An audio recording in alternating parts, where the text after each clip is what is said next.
Hello everyone. Thank you for joining me and watching this presentation. This is a recap of the ongoing efforts to study and revitalize the Monadnock Regional School District elementary schools and a look at the new proposed designs. I will review the work completed over the last year and highlight the work intended for this coming year. First, let's review the work completed to date. A building needs assessment has been completed outlining the site concerns, code compliance, and overall conditions. The educational program has been analyzed for adherence to New Hampshire Department of Education standards and current educational trends. 10 different future options were explored, with the school board selecting additions and renovations to town schools, which has been developed into Schematic Designs. Lastly, a series of public listening sessions were held and 2 surveys of district school board members and staff were completed. The results will be used to create educational specifications that will be used during the design process. Over the course of the next 12 months, a number of additional tasks will be performed. The application for state building aid will be completed and submitted before July 1st, 2022. The schematic designs will be further developed throughout the year. A key milestone is to obtain site permits from the state that will allow an early start to construction. A construction manager will be hired to assist in budgeting. They will produce a cost for construction that they guarantee will not be exceeded. By the end of the year, the New Hampshire Department of Education will release the ranking for projects for the state building aid. In March of 2023, the voters of the Monadnock Regional School District will be asked to approve a bond for financing of the proposed construction project. If approved, construction could begin soon after, with the intent of having as many school buildings occupied by the start of the year in 2024. Cutler Elementary School has some of the most significant needs. The site makes additions or changes very difficult. There are numerous deficiencies within the building which would be very expensive to correct. Cutler houses only grades 3 through 6 and works with Mount Caesar as Swansea's elementary school. Emerson has much fewer needs. The site affords more opportunities than Cutler, and the overall condition is such that upgrades can be done effectively. Gilsum is the smallest school in the district but still has some challenges. The site limits the ability to make changes, but with needs being very small, it can be upgraded to last many more years. Mount Caesar has had the most upgrades recently, and therefore the building itself has only a few deficiencies. It only houses grades K through 2 and, as stated earlier, works with Cutler as the town's elementary. It does lack a proper gymnasium. Troy, like Cutler, has significant building needs. Unlike Cutler, however, there are some opportunities on the site to make corrections. During the educational program analysis, the way the buildings are used now and what we predict for the future are studied. The result is a needs assessment that attempts to accurately determine the size of a building needed. We then compare this to what is available. Cutler again has some of the most significant needs. Regular classrooms vary considerably in size. Many spaces are not large enough or located inappropriately. Emerson, however, has much fewer needs but still has some deficiencies. Some spaces are small, but the major concern is simply how the rooms are arranged together.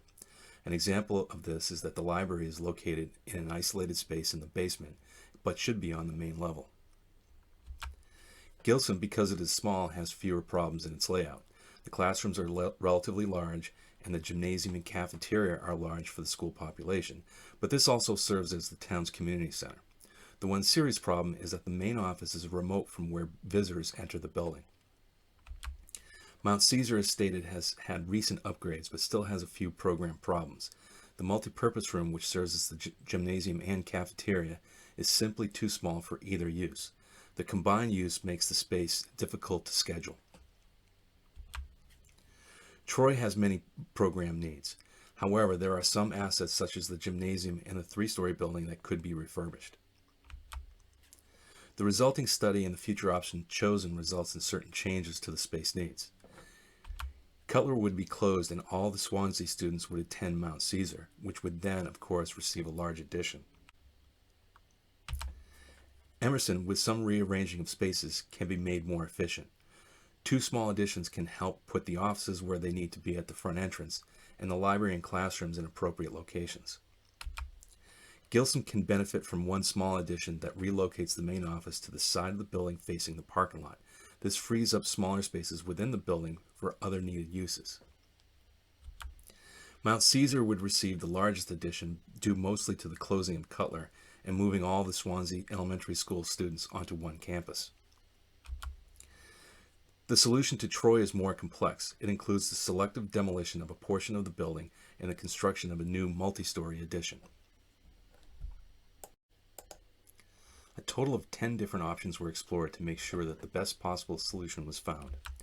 Those options included everything from doing nothing to closing all the elementary schools in the district and building one new facility. What was discovered is that many assumptions proved to be wrong. Consolidating schools proved to be more expensive than keeping schools open due to issues such as increased costs of busing. During the debate of which option worked the best, it became clear that there is pride each town has in their own school and that maintaining that identity is important. The option additions and renovations to town schools is what was selected by the school board to move forward into planning. The concept is to close Cutler and combine those students with Mount Caesar. Mount Caesar is the one site that is large enough to accommodate such an addition. Its location is already central to the town and the district. The other schools, Emerson, Gilsum, and Troy, would then receive additions and renovations to bring them all up to modern standards. Let's take a look at how that affects each of the schools. Emerson School is in good condition and does not have a need for increased enrollment capacity, but there are some building and program needs that need to be addressed. First, needs to be a secure vestibule that is controlled directly by the main office. To create this, will be a new addition in the area where the current entrance is. Next, we move the library up from the basement into the original building where the main office currently is. Preschool gets moved into a larger space and closer to the kindergarten. Art then moves to where preschool is, leaving music where it's at currently, but no longer sharing it with art.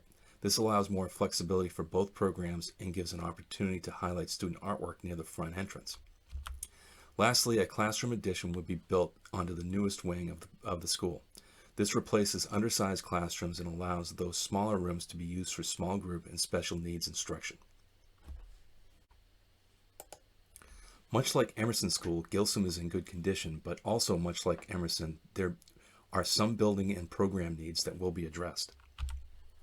First and foremost, a new entrance needs to be created that is directly off the parking lot where everyone entering the building approaches from. To create this, again, much like Emerson, there will be a new addition that houses this. A new secure vestibule is controlled directly by the main office. The addition will also connect to the cafeteria and community center so that the main office can oversee all access to the building. The addition creates a courtyard that will be redone and provided with better drainage, but also landscaping and seating to have a more comfortable space. This will be a more pleasant and safe place for students to be during the day, but outside. Spaces within the existing building that are vacated by the main office will be repurposed into small group and specialist offices.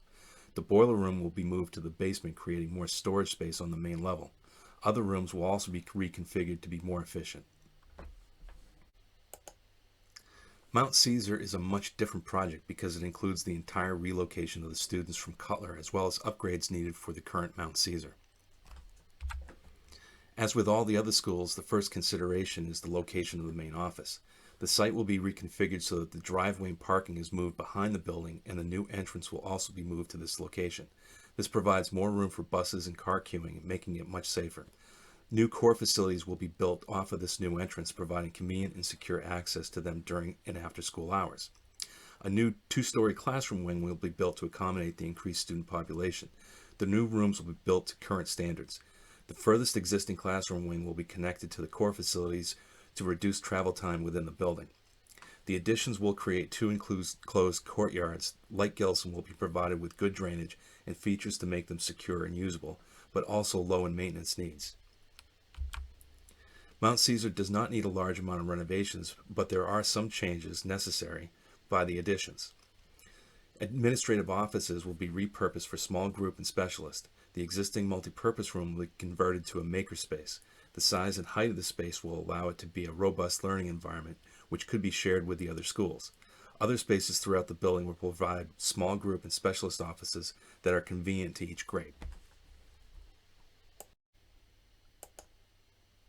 Troy is not the largest addition in the project, but is probably the most complex. It entails connecting 3 existing floor levels with handicap access and fire stairs. It starts with the demolition of the one-story wing that contains the main office and 3 classrooms. This provides room to build a new addition that is multi-story and thus provide more space within the same footprint. A 3-story connector wing will be built between the original building and the gymnasium.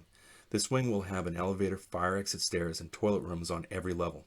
Next, a new main office will be built facing the street where visitors' parking will be created. This will be part of a 2-story classroom wing with classrooms built to modern standards to replace the undersized rooms currently in use. Finally, a new kitchen will be added to the side of the gymnasium. The renovations will completely change the existing layout. The boiler and maintenance rooms will be moved to the basement below the stage. The maintenance room and toilet rooms will be renovated into music classrooms and offices. Non-structural walls between classrooms will be removed and classrooms enlarged to current standards. Classrooms made smaller by the reconfiguration will provide small group and specialist offices throughout the building and convenient to each grade. National studies on facilities have shown that facility conditions can have an impact on student and teacher performance. All the Monadnock Regional School District elementary schools have some building and program needs, with some that are more significant than others. The new proposed additions and renovations presented here are intended to correct those deficiencies and bring the facilities up to current 21st century learning styles. Safety and security have been identified as some of the largest concerns. Overall, this project is driven by these issues, other building deficiencies, and the need to improve educational spaces that have not kept pace with trends. Enrollment projections do not indicate any large increase in students for a number of years. However, this does not change the need for upgrades. This does mean that planning for these schools should hold accurate for many years into the future without the need for more additions anytime soon. The Monadnock Regional School District has supported numerous smaller projects in the past. The district is diverse in its size and its geography. Any plan needs to recognize this culture. The state building aid is now available and possible for this project. It is not a guarantee since the state does not fund all applications.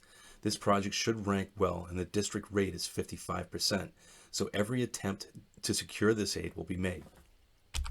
Construction costs and lending rates are on the rise.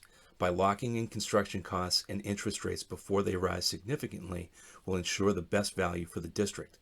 Upgrading the schools will result in lower energy costs, lower maintenance costs, and lower administration costs. These savings contrast with the higher future construction costs. Most importantly, a better layout and learning environment will make students and teachers more productive. I hope you have enjoyed this presentation.